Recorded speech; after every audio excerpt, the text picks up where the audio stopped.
show up every single day. Do something every single day. And the way I put it is, if you lay one brick every day, eventually you're going to have a castle. And that is just, so what is that? That's consistency. You said it a minute ago, following through on what you say you're going to do and having trust. And that comes with being consistent and following through on what you're going to say. People trust you then. My clients know that if they can call me on a Sunday and I'm going to answer the phone and I'm going to help them out. Whether it could be the silliest thing in the world, but I'm still willing to help them out. And that's what I think a lot of people run into. And I've run it. I'm sure you have too. When you you call up somebody, hey, can I have well, that's not really my job. And you go in this circle wheel of getting passed around all these different people. Well, if a client needs my help with something, it might not necessarily be what my exact job is, but I'm going to do the best thing that I can to help them out.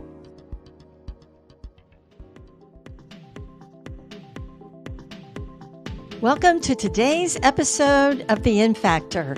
I'm Rebecca White, and my guest on today's episode is Aaron May.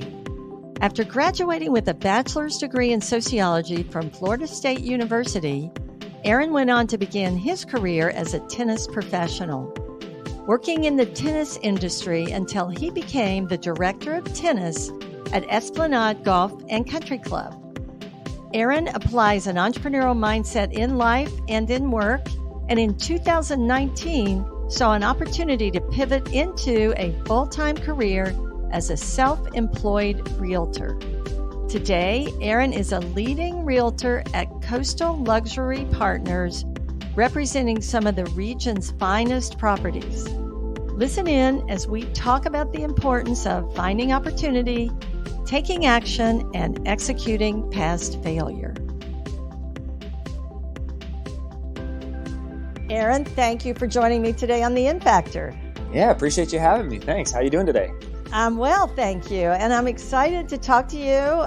It's always fun for me to meet young entrepreneurs who have achieved a lot at an early age and kind of hear their story about how they apply an entrepreneurial mindset to what they're doing. And yours is a really interesting story. And you're selling luxury real estate now, and you're young. Yes. A lot of times people are a little older when they kind of get the opportunity to step into a space like this that can be really lucrative.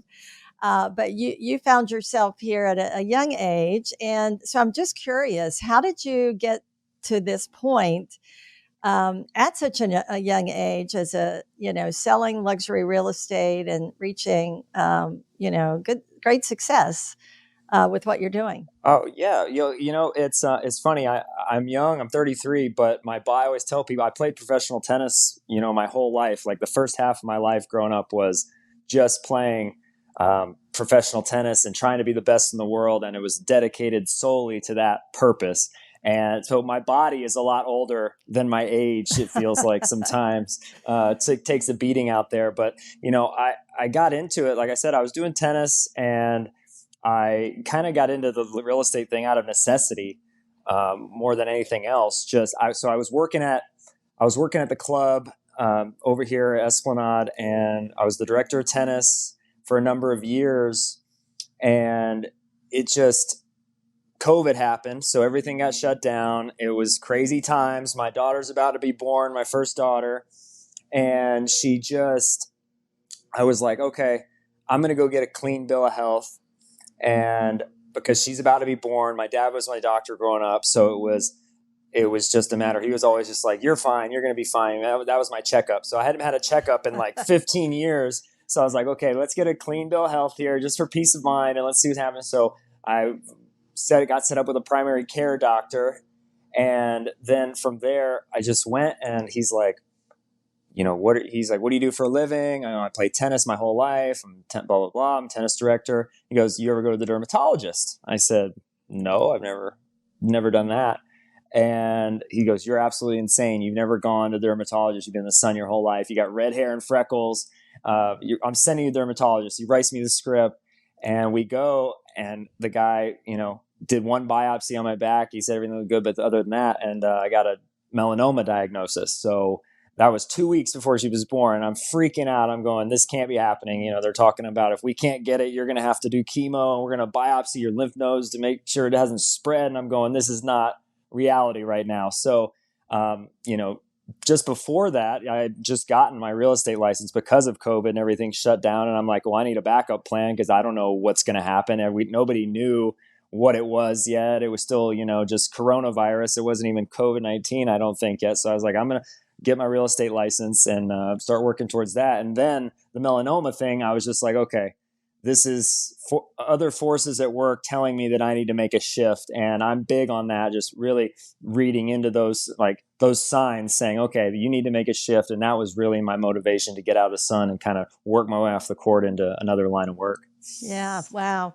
You know, it's an amazing story. It's not totally unique because a lot of people, I think, find that a big life-changing event like this, good or bad, and you had both, right?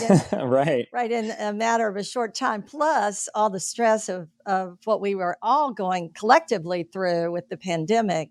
So that must have been a real challenging time and you know, a real wake up call for you in many ways, as you Oh, said. absolutely.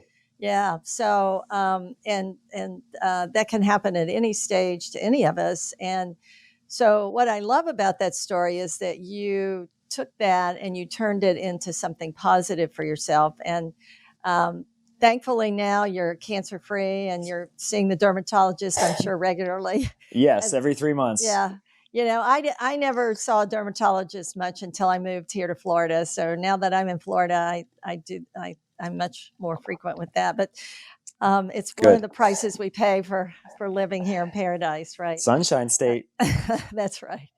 But I'm just thrilled. Congratulations on your daughter, Thank you. And what a ride I'm sure the last few years have been. Oh, yeah. As you transitioned into a new career and with a new daughter and a new life. So, so tell us a little bit about what you do. You know, everybody understands real estate. And Florida here, you know, real estate's been big business for a long time. But I'm just curious, just talk a little bit about how, I guess, how you transitioned into real estate, whether Okay. you kind of did this all at once or whether you a lot of people sell real estate a little bit at a time till they figure out that they've got the skill set for it. But there's usually licensing involved and other kinds of things. So talk through how you made that transition and what that required of you. Okay. Yeah, sure. I, like I said, I got my license I was started working on it just before COVID because I just I like to pick up different certifications on things and, I have my boat sales license. I got my license to sell life insurance years ago when I was like 25 and, didn't really like that business at all.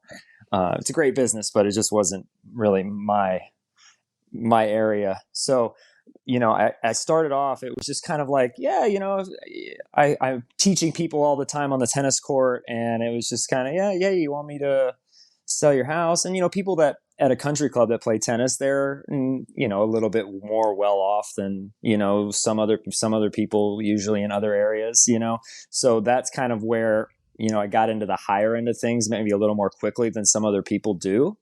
But it was just kind of like, hey, I'm talking to people all day long, having conversations, and growing up playing tennis too played a huge factor. And I traveled the world. I saw so many different cultures, met so many different people from all different walks of life, and just had a good skill set for, I pride myself on being a people person and really, I love talking to people. I love relating to people. And that went well with my tennis job. And so it just kind of transitioned into, hey, I also have this. People talking to me about selling properties. They want their talk, they end up, you become more than just a coach. You become kind of their counselor or their, their friend.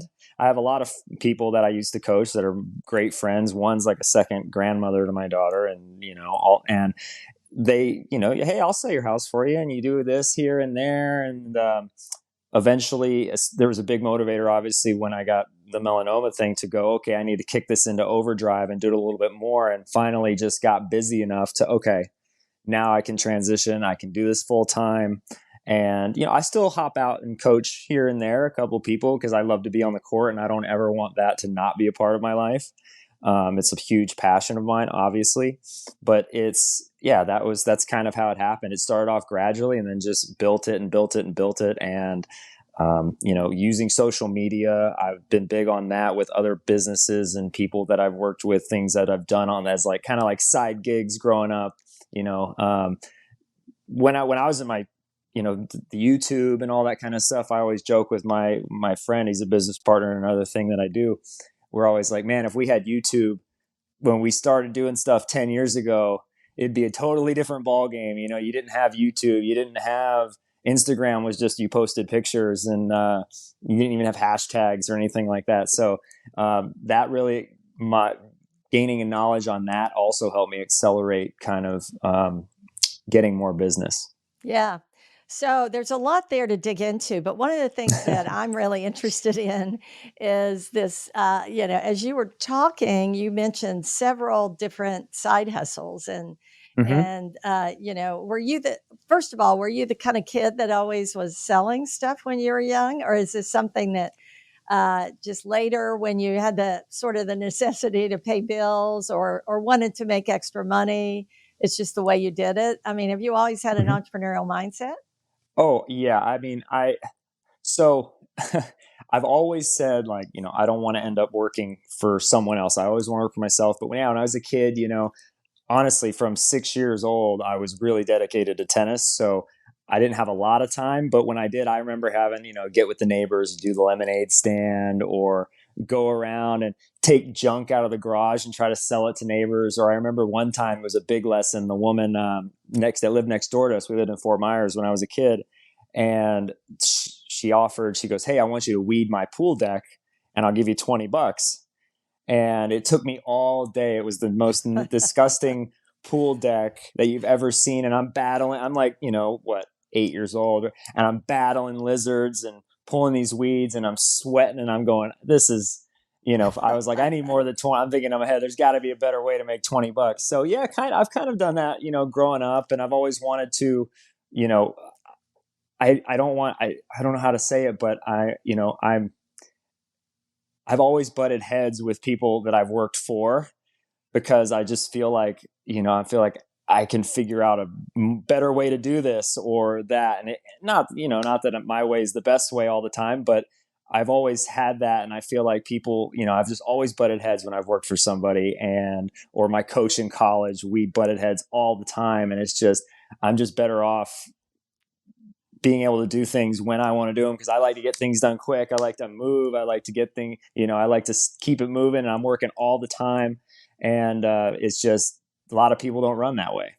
Yeah, yeah. No, I have a son that is that way, so I understand it completely. I'm sure And you're that way. Some, I yeah, mean, you've written a book, you've done all this amazing stuff. yeah, it's true. It's true. I've been an educator a lot of my life, but it's never been what defined me, I guess. I've always done a lot of things on the side, and I've always kind of gotten in trouble, at work because I'm always pushing the envelope. So yes, I totally get it. I totally get it. So, but I love, I love the way that you've transitioned it into something that, you're excited about and you're passionate about. But it sounds like you continue to always look for opportunities to Yes, do ma'am. something. So I'm really curious about your mindset around opportunities.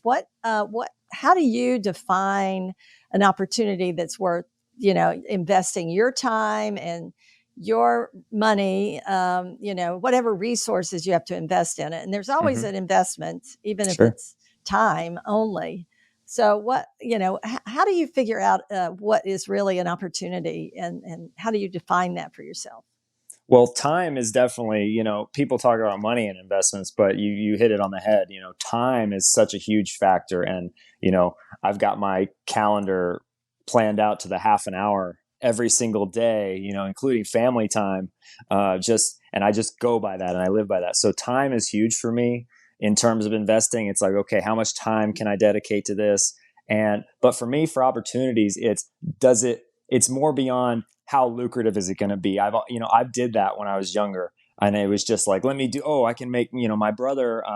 when I was in college, had a production company where we threw concerts and things like that. And it was a great opportunity to make money. I'm like, yes, he goes, we're throwing 4 parties in Panama City over spring break this month. And I was like, okay, I'm going to move in with you for a month and we're going to grind just for the money. And I really didn't enjoy it at all.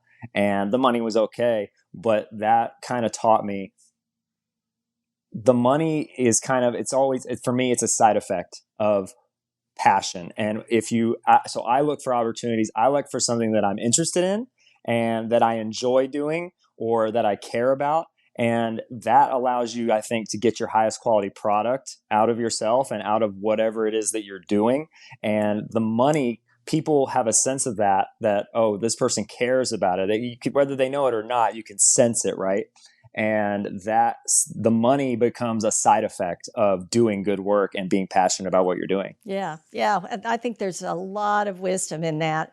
I've heard it described that we can either chase fame, fortune, or freedom. And I think what you're describing is the freedom to do what you love and what makes you happy. Yes. And sometimes and most of the time, if we do that, as you pointed out, and we do it well, there is money that comes along with it. But I thought that was a great way to think about it, because sometimes we compare ourselves to other people. And if we're comparing ourselves, if somebody else is pursuing fame, but we're pursuing, freedom, we might have very different outcomes, and it's not a fair comparison. So I think it really, absolutely, it's helpful to get clear on what matters. And what I hear you saying is that you want the freedom to do what you want and to do it the way you want, right? That's right. That's right. Unless someone comes to me and like, I am very open-minded too. Don't get it wrong. Like if someone comes to me and they go, look, this can be done this way and it's going to have this effect, I'm going to go, and it's better. I am going to be the first person to go, that's better. Let's do it that way. Yeah. Okay. It's not my way or the highway ever. There's always somebody out there that can do it better than me. I promise you. Yeah. And that's a really healthy way to look at it. Always to be learning, and that's one of the reasons I love this podcast, because I'm always learning, from other people through their experiences and their stories. So let's talk a little bit about I guess what I would call courage to take action. A lot of people come up with ideas and they find opportunities, but they don't take those steps. And a lot of it comes, what I've learned over the years, from a fear of not knowing what to do. So how do you approach it when you find an opportunity that you want to pursue? How do you get yourself ready and prepared and get, I guess, the confidence to take that, those steps that are necessary? Sure.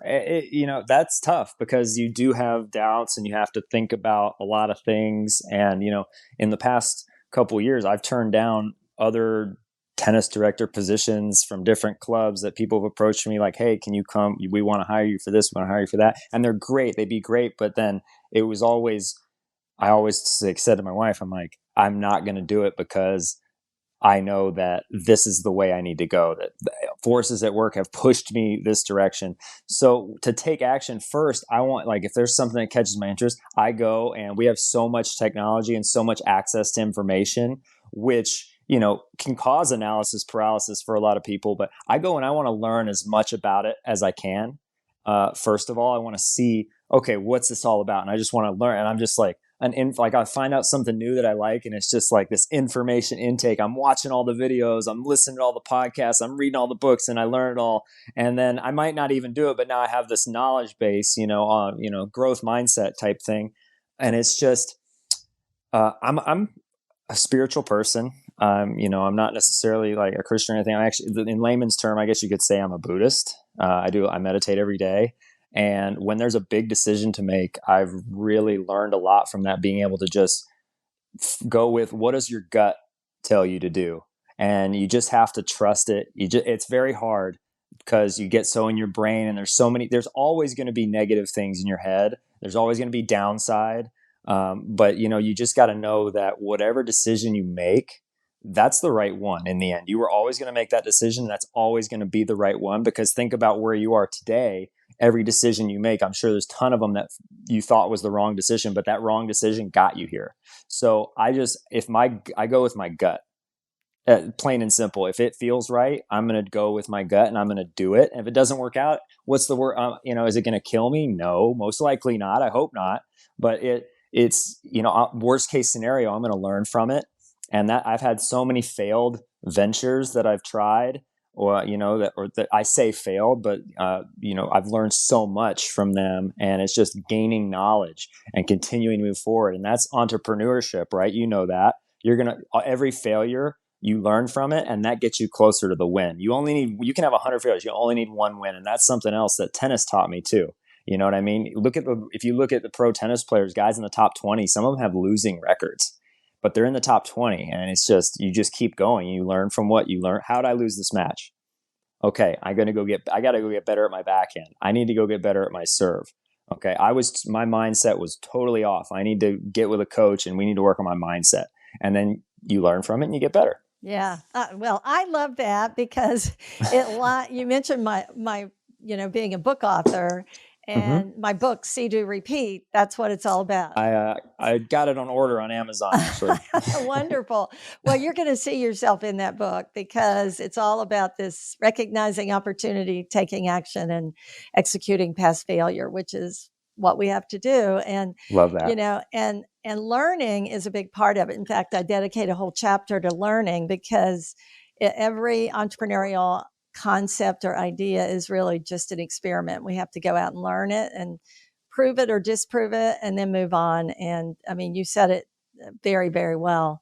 You mentioned a lot of, you transitioned into real estate, and that you were already getting, you were getting requests from people, or you were advising people on homes and real estate. And so I'm really curious about networking, because that's another chapter in my book, and it's another topic that is important for entrepreneurs. And I know in the tennis industry, you would have an opportunity to meet a lot of people. And so I'd love to hear a little bit more about the role your networks have played and continue to play, and maybe even a little bit about whether or not you've had any mentors. I know you've had coaches along the way, so you definitely understand this mentoring and coaching aspect as well. So talk to us a little bit about networks and about coaching and mentoring. Sure. And, in real estate, network is everybody sort of networks your net worth, right? Right. And it's huge. I've been very fortunate. Like I said, I've played all around the world and met so many people. And and now with Facebook and all the social media and all that, it's very easy to keep in touch with people. And, I might have sloughed off on that a few years ago, kind of got off of it and was like, you got to take a break sometimes from that stuff. Sure. Because you alluded to it earlier, actually, in terms of we're always comparing ourselves to people, and that is such an easy way to do it. But it's because there's so much fake stuff out there. Someone can look so successful, but they're not. They're just fooling you. And people compare their lives in there all the time. It's actually a huge problem. But the network is so important. And I've had a huge opportunity, obviously, with people teaching tennis. You meet so many people, and, they like you from that. And when I started teaching, I had 2-3 hours a week of people. And then when I got out of it, I was at 50 hours a week, of just being on the court teaching. Wow. And no advertising, nothing, just being passionate about it, and letting it carry over and letting people do that. And that it's kind of the same thing. I take every opportunity I can to meet people. I look at everyone as an opportunity to not like, oh, this could be a client, but as an opportunity to, let me get to know this person. If I'm standing in line at the grocery store, hey, I like that, don't be afraid to talk to people. Hey, I like that shirt. Oh, is that an LSU shirt? I got a college offer at LSU. And then oh, my son goes there, blah, blah, blah. I worked at IMG down here in Bradenton. That was one of my first jobs out of college that brought me down here from Tallahassee. And, you see people all the time wearing the shirts. I'm like, oh, what sport do you play? Or, oh, do your kids go there? And you start conversations. I actually have a goal It's in my phone every day. It goes off, and it's on my to-do list on the phone. And it's to meet 5 new people every single day. And it's whether, like I said, I'm dropping off an Amazon package at UPS. I had a great conversation just last week with a woman. She turned around and she complimented my tie, and then we just started talking. And turns out, she really just needed somebody to talk to. She was going through a tough time. We hashed it out right there in UPS. I was not expecting that, but then, and then she's like, I have a friend who's moving down here. I'm definitely going to pass her on your information. And you just never know what's going to come out of a conversation with people. And there's a great quote from a realtor who, Ryan Serhan actually is a huge realtor. You've probably heard of him. And I love his quote of, people don't like being sold, but they love shopping with friends. And that really resonates with me in terms of, I just want to make as many friends as possible. And whatever business comes out of that, comes out of that. And that's how I approach my network. Yeah, that's great advice. And you're right, in your space, I'm sure it's got to be one of the most important skills for a realtor is to listen and to be able to understand other people, because you want to find the right house for someone, right? Correct. So what I heard you say, you wanted to meet a lot of people, but you're also, I think, a good listener, which means that you're paying attention to what people are saying, and that's a skill I think that most all of us could spend some time working on. Oh, you never stop, and not to cut you off or anything, but I wanted to remember that absolutely listening is in sales in general, listening to what they're saying and just being able to connect with someone on some level just gives you such a good foundation in relationship. Yeah. Yeah. It's something, doing this podcast that I've learned over the years is because I always start with several questions I'm going to ask, but our conversation always goes, as you said earlier, it goes where it's supposed to go, Yes, ma'am. And that really has to do with two people connecting and listening to each other. Now, I mentioned coaching and mentoring. Have you had mentors in your life? And I'm sure you've had some coaches that have had an impact on you. But in terms of your business and your business mind, have you also had mentors? And maybe some of those tennis coaches have taught you things that you've applied in your work. I would say, yeah. Oh, yeah, absolutely. Without a doubt, coaches taught me so much about work ethic. My dad was a huge work ethic guy, and he just everything he ever said to me was just, you have to outwork them. If you have to outwork them, you outwork them. There's someone somewhere. He always said, there's a kid in India right now. If I was playing a video game, there's a kid in India now right now practicing his serve. And you're going to have to play him one day. And it'd be like, darn it, he's right, and then I'd go practice my serve. And it's just that kind of thing is just, I always think about outworking people. And when I don't feel like doing something, I'm going, you know what, there's somebody out there that's willing to do this. And it's commitment. And, there are coaches that have had an impact on me in terms of talking about Pete Sampras. It's not a personal relationship, but he really watching him work and go about how he played tennis was so inspiring to me. How he didn't need all the flashiness. He just did the work, put in the time, stayed focused on his goals, and everything else kind of came to him. So that was huge. And then I also have a couple other clients that I've met that have been very successful in businesses. One guy started a huge tech company, and now he's just out of control money, and he still strings rackets for people on the side just because he likes to do it. And you would never know that this guy's worth as much as he's worth by talking to him. He's like the most down to earth guy, but we've had some really meaningful conversations in terms of commitment to what you're doing. And that's really the big key word for me is when I start doing something, I'm committed to it. And it goes back to, jumping in, like you talked in earlier. How do you make a choice? It's like, if I'm going to make a choice, I'm going all in. There's no like, oh yeah, I'll throw a little bit of time into this. We're going in and we're going to do it as best as we can do it. Yeah, yeah. I love that you brought up commitment because I got that advice a long time ago from before I started doing my podcast. But I was still always I've always been interviewing people when I Oh, talk to really? them. That's Yeah, awesome. I've always done that a lot because I'm just curious and interested in other people and their perspectives and what I learn. And this very successful entrepreneur, when I was living in Cincinnati, I asked him one time, well, what's the key to success? And he had sold his company, and eventually it went public. And he didn't sell it, but his company eventually went public, and made him very wealthy and very successful. And I'm sure. he said in his experience, it was commitment, and it was always doing what you say you were going to do. So when you commit to something, people build can gain trust in you, and that trust is so valuable. And broken trust is really hard to heal, but when you have trust, people will work with you and they want to work with you. And I think that goes hand in hand with that commitment that you're talking about. Couldn't agree with you more. Yeah. Couldn't agree with you more. Now, you brought up role models, which are also very important in entrepreneurship. So there are coaches and mentors that we have personal relationships with, but there are people that inspire us.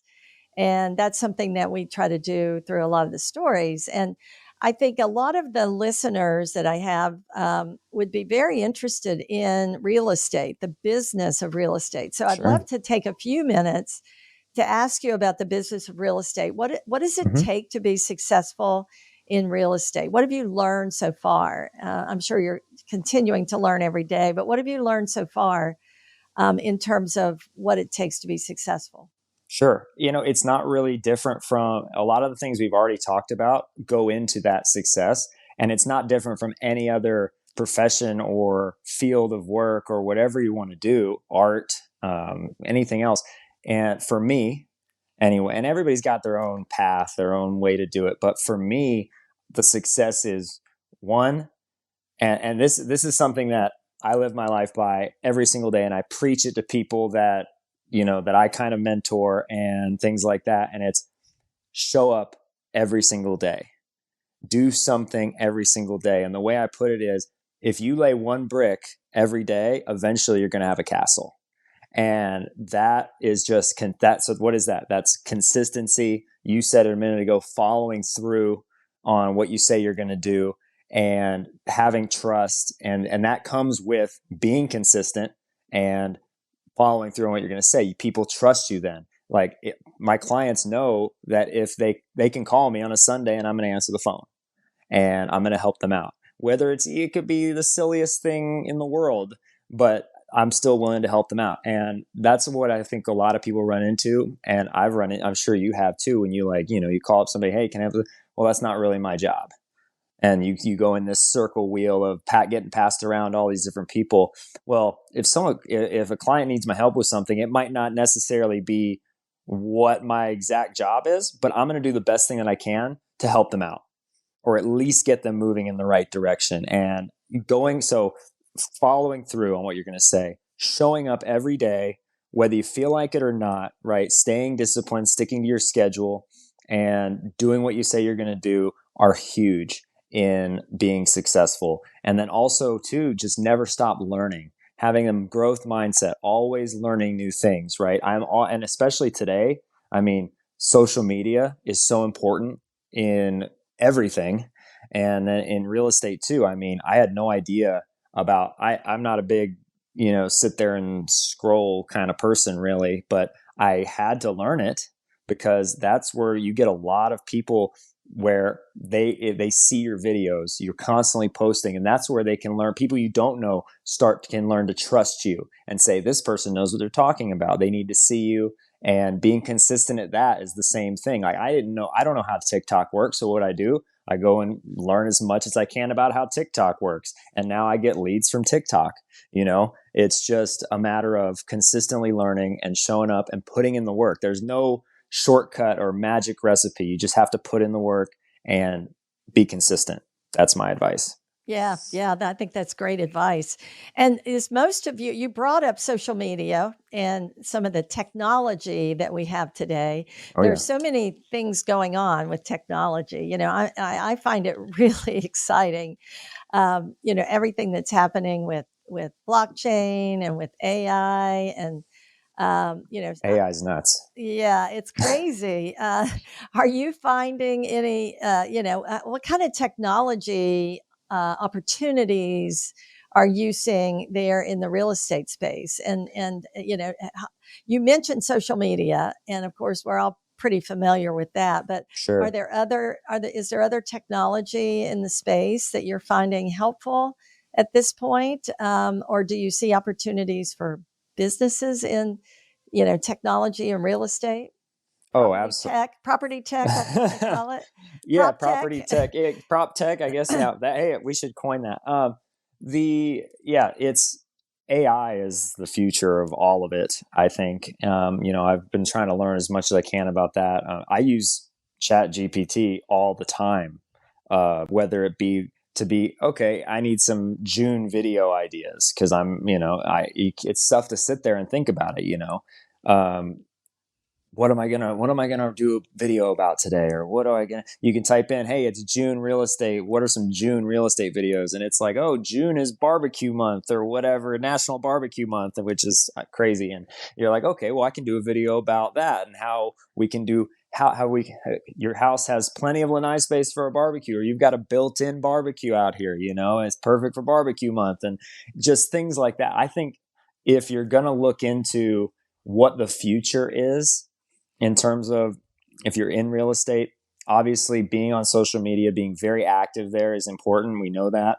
But AI, learning as much as you can and learning how you can use that to automate processes, so that, because not everybody can afford to go out and get an assistant that's going to help you with everything, or not everybody has a team of people behind them doing everything themselves. So time management is such a huge factor, and technology can help with that so much in terms of being able to automate emails or automate your calendar, anything like that that's tedious and takes time. I'm really looking at AI in terms of writing listings, descriptions, things like that. Just Yeah. using it used to take a couple of hours to do it well.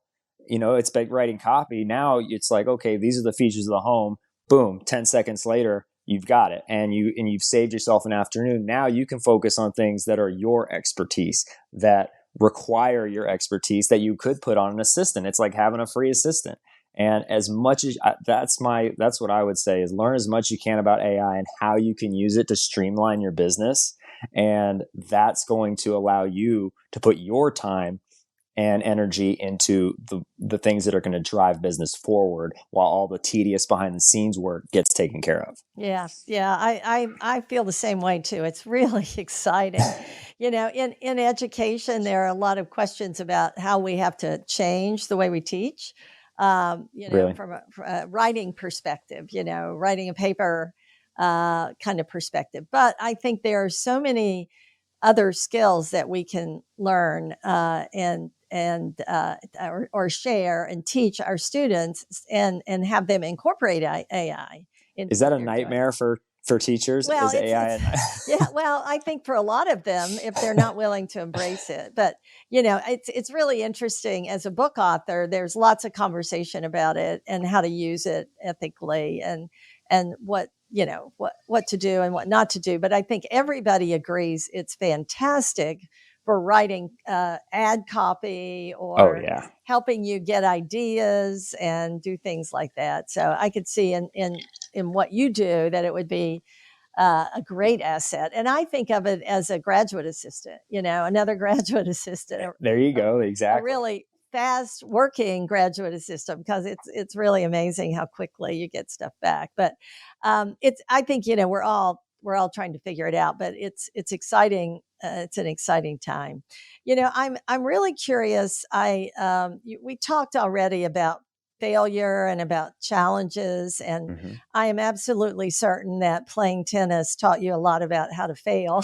Oh yeah. And It's a so I losing sport. it's a there aren't any wins without failure. I mean, I think all of us agree to most of us agree to that. But failure is Totally. pretty scary. Fear of failure holds a lot of people back. So I'm just curious if you could talk, if you would be willing to talk a little bit about failure and the role it's played. Maybe even share a story if you have one, and how you Hmm. think about failure now, and how it the role that it plays in your success. Sure. I mean, the short of it is failure got me here. That's it. If I didn't fail at everything else, I wouldn't be doing that. What I'm doing, I wouldn't be having success in what I'm doing now. And I still fail every day. You don't get every client you talk to. I still cold call people and cold email people, and people tell me, they hang up on you, or they tell you never call me again, or they're going to call the police or whatever. And it every day. And that's the huge part of it, is just being able to work through those failures and to get to the success. But the success is so much sweeter when you have failed. So I'm not afraid to fail, because I know, again, we've said it before, I'm going to learn from it. And that's where tennis, the tennis, unless you're Roger Federer, you're not going to have this out. You're going to lose a lot more than you win most of the time. And that's the majority of tennis players, I think, and people in a lot of sports, not just tennis, and you just have to continue to move forward and know that you believe in it. And again, go with your gut. And if your gut says, hey, this isn't it, your brain's going to tell you when you lose that it stinks, and you're going to question everything about yourself, and you can't listen to what other people are saying. You can't. And it took me a long time to learn this, and that's probably why I failed at tennis. I probably would have went a lot further with my professional career had I had the mindset of not worrying about what other people were going to think, my parents, other opponents, competition, uh, what have you. I worried a lot about that when I was younger. But you get to a point where you have to just not care. You can't give a crap what other people are going to think. You've got to go with your gut, and you've got to stick with it. And failure, I'm trying to think of a good failure story. There's so many. So back when I was working at IMG, on the side, I started a supplements company. It was called Gains Only, and it was for pre-workout. It started off just kind of like, we wanted to inspire people to go for their goals and this kind of stuff, and really got into the coaching aspect of helping people achieve. And then, my buddy was like, we should do a pre-workout supplement, because we were really big into the working out. I still work out every day, but we were really big into like powerlifting and all this kind of stuff. So I was like, okay, I take pre-workout, but I haven't found one that doesn't quite meet all the needs. One had this, one had that. So what I did was I actually went and tried every single pre-workout that I could find, every different one. I tried it, and I wrote down what I liked about it, what I didn't like about it. And then I took everything that I liked, and I figured out what ingredients in that made all these likes happen. So then we actually came up with the formula for this pre-workout based on all those ingredients. We're like, let's put all these ingredients in here, and what are the ingredients that made things that we didn't like happen? We're not including those. And this pre-workout, I'll tell you, everybody that ever tried it said it was phenomenal, it was amazing. And we got it to launch.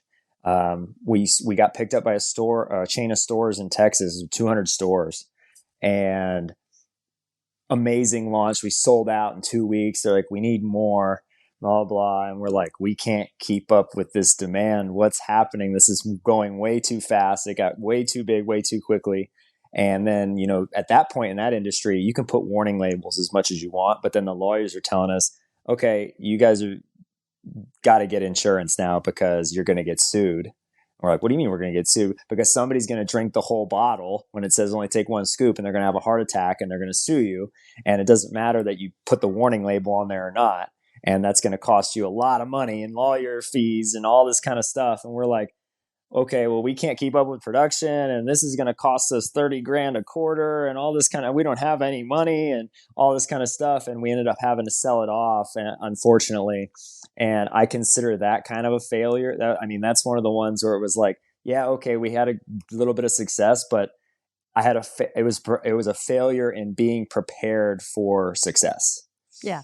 Yeah. Okay. Yeah. And that was a huge lesson, being prepared. So you can't go into it. You have to go into something, like I said, 100%, and you have to be prepared to succeed. You can't go in thinking about the failures. You have to go in thinking about not what if this doesn't work. You have to go in, well, what if it does work? We better be ready for when it does work, because you never know. And now I'm always ready for when it does work. And I'm not thinking about it, because if it doesn't work, whatever, I'm moving on, you know? So that's my failure story. I absolutely love that one, Aaron, and I think there, no, it's such a great lesson because I always tell students this, that you can success can come too quickly and too soon, and if you're not ready, it can be a colossal failure. And Right. you've just articulated it in a fantastic way. What a great story. And I think we have to also think about all the factors associated with success and what that means. So Absolutely. there's a fear of failure, and there's also being ready for success. But I love that great story, and I love your entrepreneurial mindset. I think I'm guessing you're a pretty optimistic person, because Oh yeah. optimism is also a big part of the entrepreneurial mindset. And so I'm excited to hear what what are you looking for in the future, and where are you headed? I mean, what are you thinking about? Because you're selling real estate around Mm-hmm. the Sarasota, Bradenton, Florida, on the West Coast, Yes, basically. ma'am. On the Right. Gulf Coast, from Tampa down to Port Charlotte, anywhere in there is great. Know the area Yeah. well. So anybody that's listening and interested in real estate, Come on down. we'll get your contact info here in a minute. But what's the future look like for Aaron May? I mean, where are you headed, and what do you see over the next few years? So my goal in the next couple of years is I want to get licensed as a broker, and then I want to start, I want to build my business to a point where I can build a team of people, and eventually I want to start my own brokerage. And we don't even need to be brick and mortar. I want to start more of a brokerage of the future, where people can, take control of their own business and use my resources to build their own business. And I just want to strictly be a broker of resource for people. And that's kind of my next 5 to 7 years kind of plan, is to get a team of people together and really do the broker thing, and really expand this out, and potentially even branch out of just real estate and give people resource to do other forms of business, educational business, because I think online education is the future also. Not to step on any toes. I think colleges are great and all that, but I think online education and entrepreneurship is the way of the future. We're not going to see people needing such high degrees anymore, because of all the access you have with the internet and social media, and what you can learn from YouTube and everything else. And I think that if people aren't on board with that, then they're going to fall behind when it comes to business. So that's where I'm headed. Yeah, I don't, you're not stepping on my toes, because I agree with you. Education is changing dramatically. It's a institution that's really being disrupted, and I think we have to be ready for it, educators, and I think people are learning in so many different ways. And in fact, this podcast is a new way to learn, because people learn through podcasts all the time. I love it. Yeah, I don't know about you, but I listen to them all the time, and I'm always learning stuff. All the time. It's fantastic. So, well, I love that you're here, that you took the time, because I know time is money, and that's Yes, a one resource that we all have, but it's going to differentiate us, really, how we use our time. And so I appreciate that you took time today to talk to me. I have one last question Thank you for having me. before we get to, giving your contact info out. If you had one piece of advice for a student or an aspiring entrepreneur, what would that be? Don't be afraid to pursue your passions. Go for it. Don't hesitate. Don't wait. But when you do that, you have to show up every single day, and you have to be prepared to work hard, and you have to be prepared to fail forward. But if you love doing something, do it and go all in. Don't wait and go, because you're just going to wish that you did. You're going to get to my age and you go, man, if I did that back then, where would I be right now? Don't live your life going, what if? Go, at least I tried. That's my advice. I love it. I love it. And you'll learn something from it for sure. Absolutely. That you can use. You can't make the wrong choice. No, I love it. I always told my kids there's no one right way to live a life. So we'll figure it out. Exactly. So, it'll all be okay. Yeah. So Aaron, thank you again for joining me. Where can our much. listeners find you, connect with you, and learn more about your business and what you do? The broker website is coastalluxurypartners.com, and I'm on all social media. It's Aaron Your Realtor, AARON Your Realtor. That's on all socials, so you can find me at Aaron Your Realtor. And feel free to reach out, subscribe, and watch the videos. I do a lot of not just real estate content. I do a lot of coaching content in terms of business and trying to get people motivated. And because I'm just a motivator, so I try to relate to more than just real estate with people. And happy to help anybody that needs it. Thank you, Aaron. Appreciate your time. Thank you so much. It's been great talking to you. If you enjoyed this episode and would like to learn more about entrepreneurship, we would love it if you hit that subscribe button. Thank you so much for listening to this episode of InFactor.